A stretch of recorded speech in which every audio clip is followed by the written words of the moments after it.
Ainsi, le Seigneur Jésus-Christ vint à Béthanie pour qu'il voie d'abord la vraie condition intérieure de cette famille. Ce n'est qu'ensuite qu'il pourra les bénir. Patiemment et tendrement, il vint à Béthanie jusqu'à ce qu'il trouve un changement dans cette famille entière, dans leurs conditions intérieures. Le Seigneur Jésus-Christ, très tendrement, vient à nous aussi, encore et encore, jusqu'à ce que toute chose soit nouvelle, car toute chose doit venir de lui. Et tout cela vient de Dieu. 2 Corinthiens 5, 18. Si quelqu'un est en Christ, il est une nouvelle créature. 2 Corinthiens 5, 17.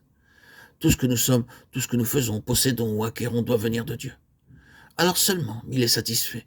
Et à cette fin, il vient à nous et envoie les siens à nous et ses serviteurs encore et encore, jusqu'à ce que nous entrions dans la pleine possession de la nouvelle vie. Alors, notre oui devient oui et notre non devient non. Et chacun de nos pas sera contrôlé par lui. Cela prend du temps, mais le Seigneur connaît toutes nos difficultés très tendrement, vient à nous toujours à nouveau.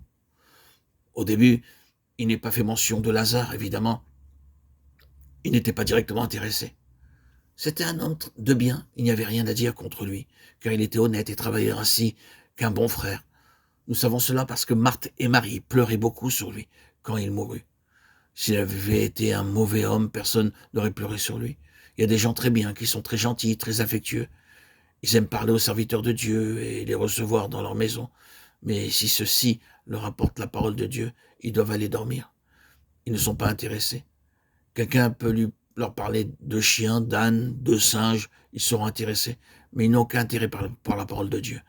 Lazare a bien pu être ainsi au début. Peut-être ne s'intéressait-il pas ou n'aimait-il pas la parole de Dieu et parlait-il habilement quelque part ailleurs quand le Seigneur Jésus-Christ venait dans la maison. Et si le Seigneur Jésus entrait par la porte de devant, peut-être qu'il sortait par celle de derrière. Il y a beaucoup d'hommes de ce genre. Vous ne pouvez trouver aucune faute en eux, car ce sont des gens bien, bons, travailleurs. Mais de toute manière, ils n'ont aucune faim ou soif des choses de Dieu. Dans Luc 10, 40, nous voyons combien Marthe était aimable. Dès qu'elle vit le Seigneur par la fenêtre, elle s'occupa d'activer le feu et commença à apprêter la nourriture. Elle était très hospitalière, elle avait bon cœur et était très bonne cuisinière. Mais elle était aussi pleine de jalousie et de mauvaise humeur. Elle cuisinait pendant quelque temps, mais gardait un œil sur Marie et l'autre sur la nourriture. Elle attendit un moment, mais son cœur brûlait, jusqu'à ce que, paraissant très en colère, elle alla vers le Seigneur Jésus et dit « Seigneur, regarde cette femme. Dis-lui de venir m'aider. » À la venue du Seigneur dans sa famille, toutes ses faiblesses cachées parurent. Beaucoup de maris peuvent dire que leur épouse est extrêmement bonne, qu'elle est très tendre et très gentille, et qu'il n'y en a pas une comme elle dans le monde. Elle est très hospitalière aussi. Son seul défaut, c'est que lorsqu'elle se met en colère, personne ne peut l'arrêter. Et elle peut même dire à son mari « Pourquoi me regardes-tu comme ci ou comme ça ?» Chez beaucoup de personnes, il y a de la jalousie et un mauvais caractère, et leur famille est malheureuse. Malgré toutes leurs bonnes vertus, il y a des faiblesses cachées en chacun.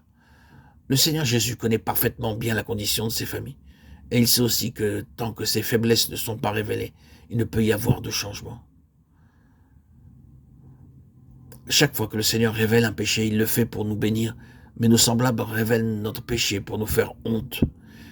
Il vint à Béthanie non pas pour leur faire honte, mais pour leur permettre de voir leurs propres conditions, de réaliser leurs propres folies et leurs faiblesses, et leur montrer comment on peut être transformé et être renouvelé.